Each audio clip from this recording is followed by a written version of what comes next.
Қайырлы күн, құрметті математика пәні мұғалімдер, студенттер, оқушылар. Мен Жомарт Мұратұлы, физика математика ғылымдарының кандидаты. TikTok'тағы және YouTube'тағы парақшамда күрделі математикалық есептердің шешулерін көрсетемін. Бүгін мынадай анықталмаған интегралды қалай есептейміз, соны сіздерге үйрететін боламын. Интеграл dx бөлінген 1 плюс x көбейтілген тұбырасты x. Міне бұл интеграл таблицада жоқ, таблицамен тез шығара алмаймыз, дұрыс па? Енді таблицалық емес интегралдарды, бұл сияқты интегралдарды қандай әдіспен шығаруға тура келеді? Әртүрлі әдістермен, соның бірі жаңа айнымалы енгізу әдісі, айнымалы ауыстыру әдісі, немесе жаңа айнымалы енгізу әдісі. Қалай болады? X тең т квадрат деген белгіге тұбырасты x тұр ғой, содан құтылғымыз келіп, тұбырасты x-ті т дейміз сонда. Ол теріс емес болады онда. Сонда x тең т квадрат болады. Бұнда не істейміз? Дифференциалды табамыз x-тің. Сонда дифференциалын қалай табамыз? dx-ті. dx тұр ғой, x-тің дифференциалы.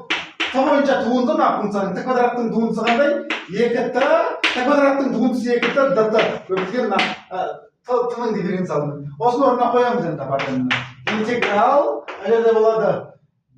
Қалай орнына қоямыз? 2т, dt, 1 плюс т квадрат көбейтілген т.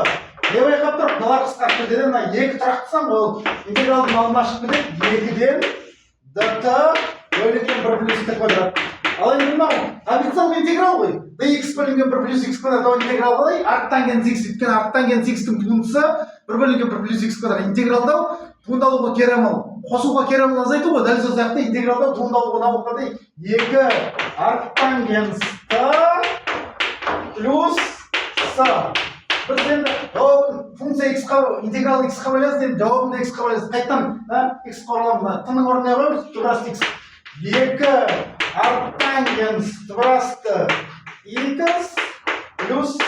Мына интеграл мынаған тең болады.